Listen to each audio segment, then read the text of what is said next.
성경 말씀 열왕기하 2장 1절에서 11절입니다.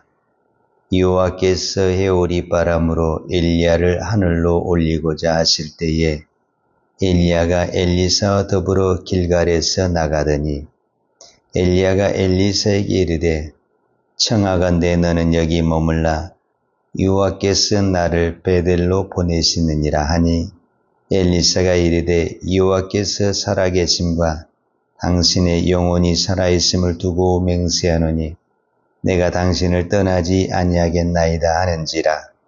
이에 두 사람이 베델로 내려가니 베델에 있는 선지자의 제자들이 엘리사에게로 나와 그에게 이르되 여호와께서 오늘 당신의 선생을 당신의 머리 위로 데려가실 줄을 아시나이까 하니 이르되 나도 또한 아노니 너희는 잠잠하라 하니라. 엘리야가 그에게 이르되 엘리사야 청하건대 너는 여기 머물라 여호와께서 나를 여리고로 보내시느니라. 엘리사가 이르되 여호와께서 살아계심과 당신의 영혼이 살아있음을 두고 맹세하노니 내가 당신을 떠나지 아니하겠나이다 하니라. 그들이 여리고에 이르매 여리고에 있는 선지자의 제자들이 엘리사에게 나와 이르되 여호와께서 오늘 당신의 선생을 당신의 머리 위로 데려가실 줄을 아시나이까 하니 엘리사가 이르되 나도 아노니 너희는 잠잠하라. 엘리야가 또 엘리사에게 이르되 청하건대 너는 여기 머물라 여호와께서 나를 요단위로 보내시니라 하니 그가 이르되 여호와께서 살아계심을 당신의 영혼이 살아있음을 두고 맹세하느니 내가 당신을 떠나지 아니하겠나이다 하는지라. 이에 두 사람이 가니라. 선지자의 제자 50명이 가서 멀리 서서 바라보매 그 두 사람이 요단가에 서 있더니 엘리야가 겉옷을 가지고 말아 물을 치매 물이 이리저리 갈라지고 두 사람이 마른 땅 위로 건너더라. 건너매 엘리야가 엘리사에게 이르되 나를 내게서 데려감을 당하기 전에 내가 어떻게 할지를 구하라. 엘리사가 이르되 당신의 성령이 하시는 역사가 갑절이나 내게 있게 하소서 하는지라. 이르되 내가 어려운 일을 구하는도다. 그러나 나를 내게서 데려가시는 것을 내가 보면 그 일이 내게 이루어지려니와 그렇지 아니하면 이루어지지 아니하리라 하고 두 사람이 길을 가며 말하더니 불수레와 불말들이 두 사람을 갈라놓고 엘리야가 해오리 바람으로 하늘로 올라가더라. 아멘. 열왕기하 2장에서는 엘리야와 엘리사가 나옵니다. 이제 엘리야의 사역이 끝나고 엘리사의 사역으로 연결되는 이 과정 속에서 오늘 두 가지 사건을 찾아볼 수가 있습니다. 그 첫 번째 사건이 뭐냐면 엘리야가 우리가 흔히 잘 아는 대로 죽음을 보지 않고 하늘나라에 올라갑니다. 성경에 죽음을 보지 않고 하늘나라에 올라간 사람이 예수님 빼고 2명입니다. 창세기 5장에 에녹이 하나님과 300년 동안 동행하심으로 하나님이 데려가셨다. 에녹에 대해서는 이렇게 간단하게 그냥 하나님이 데려가셨다. 이렇게 표현이 되어 있는데 오늘은 엘리야가 하나님이 데려가시는데 엘리사와 다른 제자들이 보는 앞에서 해오리 바람으로 들려올랐다. 이렇게 표현을 하고 있어요. 그러니까 약간 좀 더 구체적으로 엘리야의 오늘 우리로 말하자면은 올라가는 모습. 이제 나중에 예수님이 승천하는 모습은 더 많은 사람들이 보았다. 이렇게 볼 수가 있죠. 저는 하나님이 특별히 이 엘리야에게 주시는 은혜요, 축복이다라고 믿습니다. 우리가 야고보서에 보게 되면은요, 엘리야를 어떻게 표현을 했냐 하면 엘리야는 우리와 성정이 같은 사람이다. 이렇게 표현을 했어요.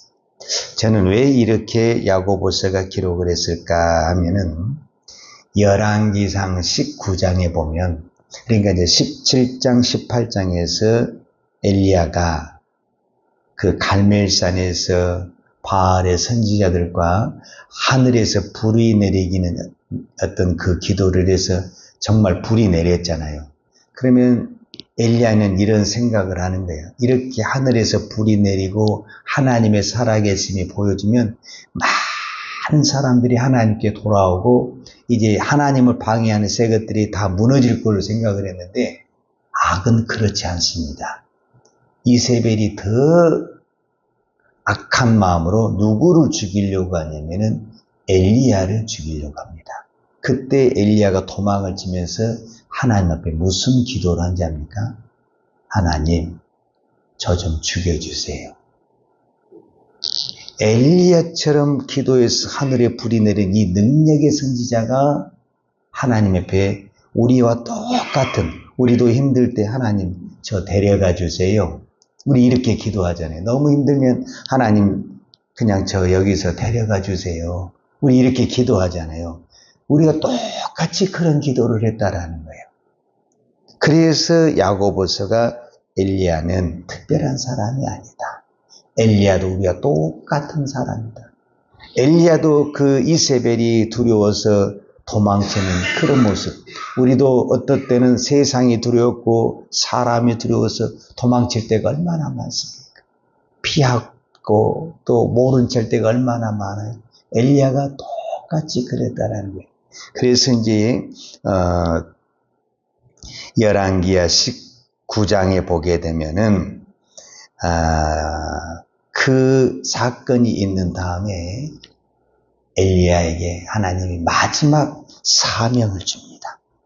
그 사명이 몇 가지냐면은 세 가지예요. 세 가지. 이 세 가지가 딱 끝나고 결국은 하나님이 엘리야를 데려가게 되는 것을 볼 수가 있는데, 그 세 가지가 무엇이냐 하면 첫 번째가 하사엘이라는 사람을 아람 나라의 왕으로 세워라. 이게 첫 번째 사건이에요. 그 다음에 두 번째는 예후라는 사람에게 기름을 부어 이스라엘의 왕으로 세워라. 그 다음에 세 번째가 뭐냐면 오늘 본문에 나온 것처럼 사밧의 아들 엘리사에게 기름을 부어서 네 다음 선지자로 세워라. 그러니까 엘리야가 마지막에 했던 세 가지는 뭐냐면 사람을 세우는 것이었다라는 거예요. 그런데 우리가 이 땅에서 제일 어려운 게 사람을 키우고 사람을 세우는 거예요. 저도 목회자로서 또 부모로서 자식도 양육해보고 성도도 양육해보지만 사람처럼 힘든 것이 없어요. 사람이 말귀를 알아먹고 또 사람이 배웠고 사람이 교양이 있으니까 얼마나 잘 될 건 짐승보다 더 안 돼. 이상하잖아요. 짐승이 무슨 대학을 나왔어요. 박사학위가 있어요. 교양이 있어요. 자기 마음대로 자버리고 막 싸고 막 얼마나 그렇습니다. 근데 그 짐승은 말을 잘 들어. 그런데 우리는 다 배웠어요. 교양이 있어요. 인격이. 근데 말을 안 들어. 말을. 그러고 보면 사람처럼 사람을 세우는 것이 어렵다라는 것을 볼 수가 있어요. 그래서 이 엘리야의 마지막 사명이 이제 오늘 2장이에요. 이 엘리사를 자기 후계자로 세우고 누가 올라가느냐? 승천을. 오늘 보면 하늘나라에 올라가는 사건. 자, 그 다음에 이제 두 번째로 우리가 생각해 볼 수 있는 것은 엘리사가, 엘리야가 이제 스승이잖아요. 그 스승에게 무엇을 받습니까? 이제 선지자의 우리로 말하면은 인수인계를 받는 거잖아요. 그것을 우리가 보면서 이제 엘리사가 엘리야에게 요구한 거 있어요. 엘리야가 너는 나에게 무엇을 해주기로 마지막으로 이제 질문을 하는 거예요. 그때 엘리사가 우리가 잘 아는 이제 옛날 개역 학문에서는 갑절의 영광이다 이렇게 표현을 했고, 오늘 성경에서는 갑절의 성령, 성령이 역사하시는 갑절. 그래서 보통 우리가 갑절의 영감, 갑절의 성령, 갑절의 능력. 다 이거는 어떤 부분에서는 어떤 성령의 역사를 갑절이라는 것은 2배로, 더블로 그렇게 받기를 원한다. 이렇게 표현할 수가 있죠. 아마 우리가 기도하면서 이 갑절의 영감을 놓고 기도해 보지 않는 사람이 거의 없을 거예요. 기도 좀 한 사람은 다 하나님 저에게 갑절의 능력을 주십시오. 갑절의 복을 주십시오. 이렇게 거의 다 아마 기도를 했을 거예요. 물질적으로나 또 육체적으로나 또 영적으로나 또 믿음적으로나 우리는 다 갑절의 복을 받기를 원합니다. 저는 오늘 이 말씀을 묵상을 하면서 갑절의 능력을 받을 수 있는 이 비결이 오늘 성경에 있구나 하는 것을 깨닫게 됐어요. 자, 이 엘리야 시대의 선지생도라고 말할 수 있고 오늘로 맞이하면은 신학생이라고 말할 수 있고 선지자 후보생들이 엘리사 한 명만 있었냐? 그렇지는 않아요. 오늘 성경에 보면 최소한 50명 이상은 있었어요. 근데 각 지역마다 있었던 걸 보면은 훨씬 더 많았던 것 같아요.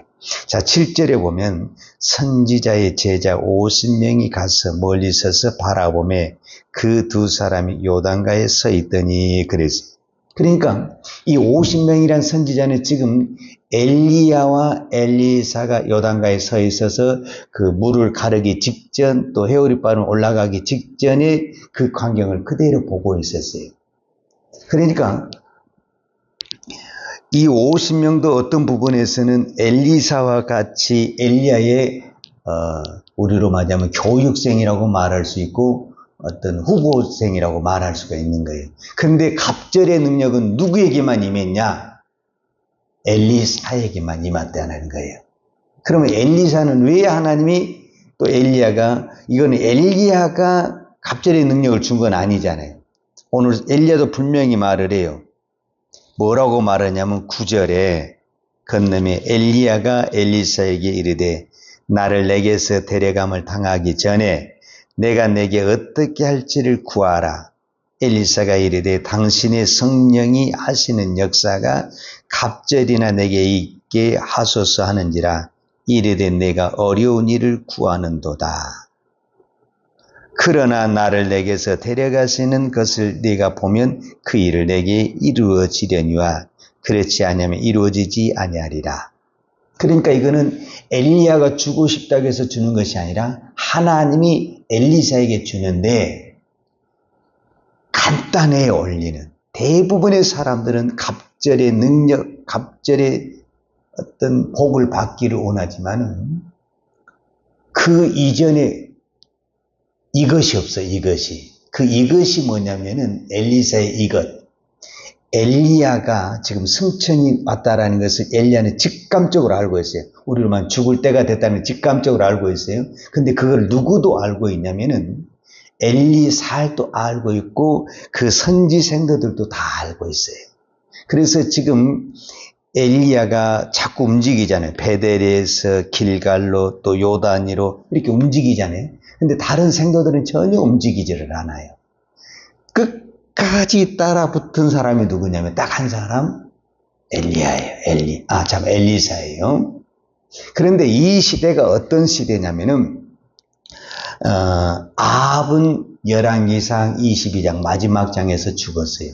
근데 아합의 아내 이세벨은 아직 안 죽었어요.